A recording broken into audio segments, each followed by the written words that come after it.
Hi gorgeous, it's Adele from Get Gorgeous. Pre-holiday sickness. It affects women awful lot more than it affects men. I'm sure you're not surprised to hear that. But this blog is going to talk to you about the latest research and the increased probability that you're likely to suffer from pre-holiday health slump.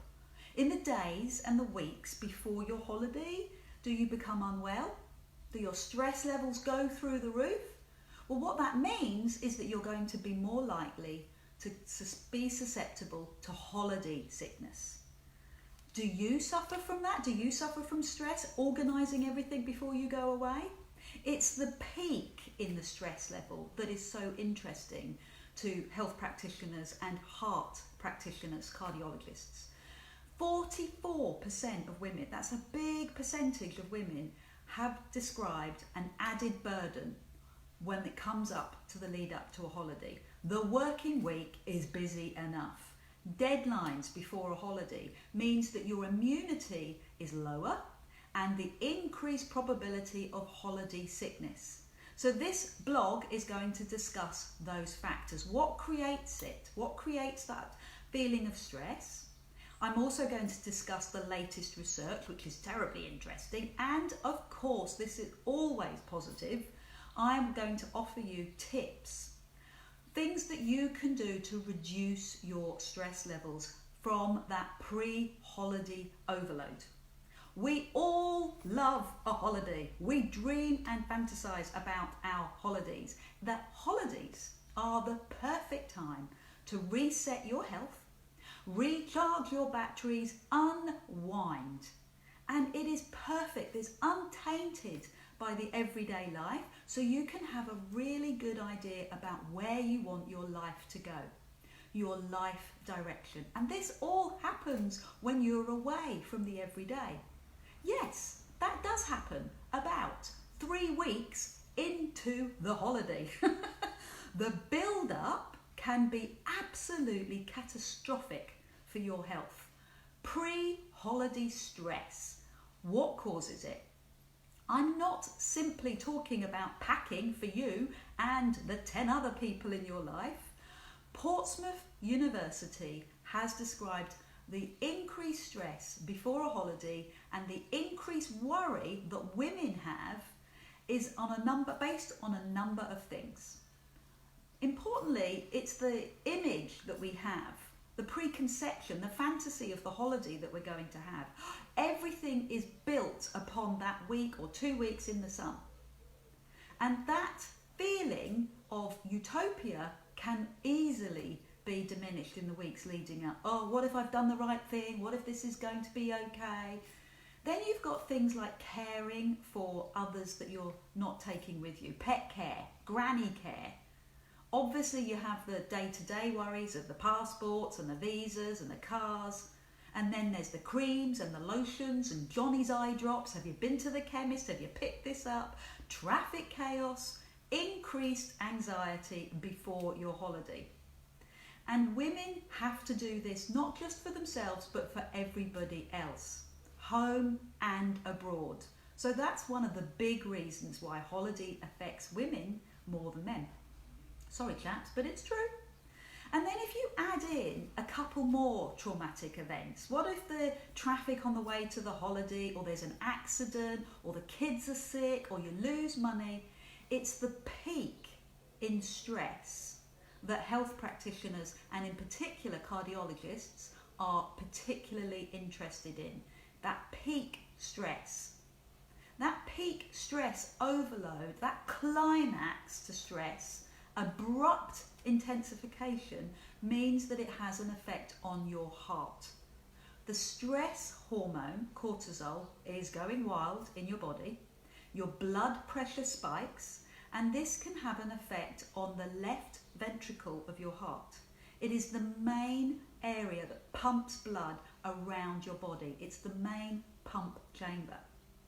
For men, that increase in stress, it's well recorded, documented that men get heart attacks on a Monday morning, that peak time of stress. And that is what is interesting to cardiologists, that peak stress time. So short-term symptoms for this can be shortness of breath or chest pain. Because these symptoms are acute, i.e. they're brought on suddenly, the symptoms will go suddenly, okay? So you don't have to worry too much, but you do need to be aware. Now, the science of stress, I think, is fascinating. Your body is a natural balance. I keep telling you this. My book explains this. Your body is in natural balance. You just have to listen to that balance.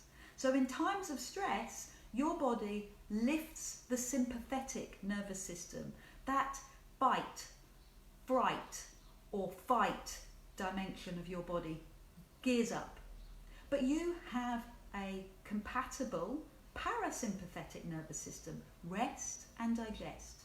And if these two are in balance in the long term, these peaks of stress are not going to affect you as much. So bear that in mind, because it's the compound effect of stress.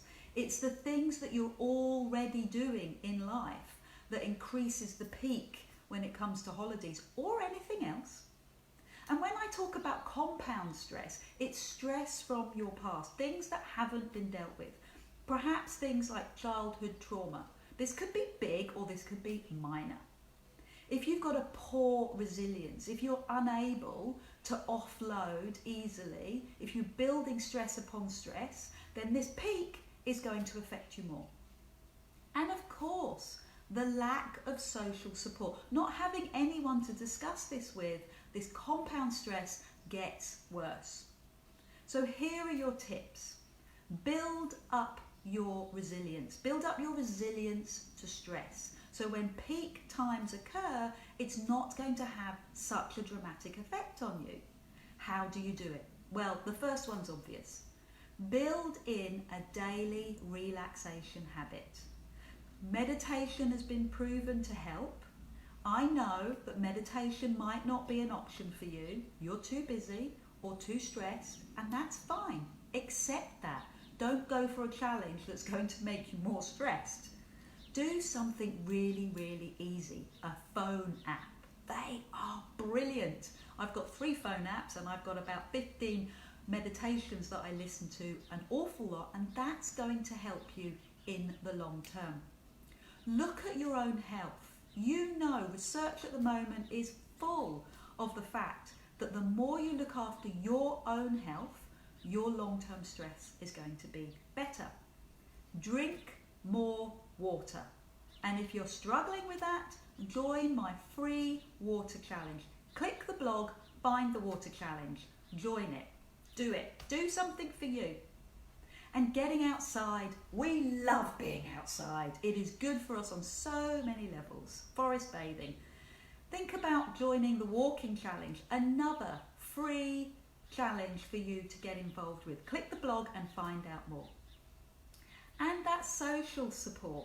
If you're looking for that social support, your friends and family are there to help you.